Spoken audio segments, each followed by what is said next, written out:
पुण्यातील एटीएस कारवाईमधील आताची सगळ्यात मोठी बातमी समोर येतेय। जुबेर हंगरगेकर याच्याकडे कुख्यात दहशतवादी लादेनच्या भाषणाचे उर्दू भाषांतर सापडलेले आहे। एटीएसनं अल कायदा दहशतवादी संघटनेच्या संपर्कात असल्याच्या संशयावरून पुण्यातून जुबेर हंगरगेकर याला अटक केलेली आहे आणि त्याच्या जवळ अल कायदा इन्स्पायर मासिकातील AK-47 रायफलनं गोळीबार करण्याची आणि बॉम्ब तयार करण्याच्या पद्धतीचे छायाचित्र तसंच माहिती आढळून आली आहे। जुबेरच्या संपर्कात किती कट्टरतावादी तरुण मुलं आहेत, त्यांनी आणखी कुणाला अल कायदाचं सदस्य होण्यासाठी बुद्धिभेद केलाय, या अनुषंगाने सध्या एटीएस कडून तपास सुरू आहे। जुबेर हा उच्च शिक्षित असून IT कंपनीमध्ये लाखोंचं पॅकेज घेत होता, मात्र त्याला आता ताब्यात घेण्यात आले। अधिकची माहिती जाणून घेऊयात। रेवती हिंगवी आपल्या सोबत आहेत। रेवती, या संपूर्ण प्रकरणामध्ये सध्याची काय अपडेट आहे?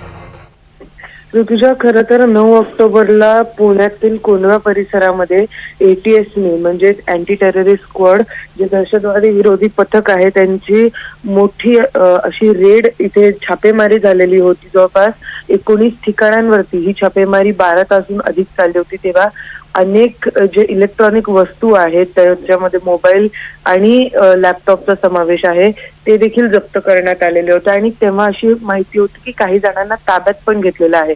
परंतु आता ची अपडेट अशी आहे की जुबेर हंगरगेकर नावाचा एक जो व्यक्ती आहे तो मूळचा सोलापूरचा आहे, त्याला अटक केलेली आहे दहशतवादी विरोधी पथकाने आणि त्याचं कारण आहे की अल कायदा जे एक टेररिस्ट ऑर्गनायझेशन आहे, एक दहशतवादी सगळं ते ऑर्गनायझेशन आहे त्याच्याशी तो संबंधित आहे आणि आता त्याच्यामध्ये असं आढळून आलेलं आहे की त्याच्या जे लॅपटॉप आहे त्या लॅपटॉपमध्ये ओसामा बिन लादेनचं जे भाषण आहे त्याचा उर्दू अनुवाद आहे त्याच्यामध्ये आणि त्यासोबतच AK-47 जे मासिक आहे त्याच्यामध्ये AK-47 किंवा बॉम्ब बनवण्याची सगळी माहिती त्याच्यासोबत आहे। त्यासोबत असंही कळतंय ऋतुजा की त्याच्या सोबतीने अजून भरपूर लोक असण्याची शक्यता आहे, कारण गेल्या अनेक वर्षांपासून दहशतवादी विरोधी पथक हे जे सगळं इथे घडत पुण्यातील कोंढवा परिसरामध्ये जे अँटी नॅशनलिस्ट ऍक्टिव्हिटीज होत आहेत त्याच्यावरती लक्ष ठेवून आहे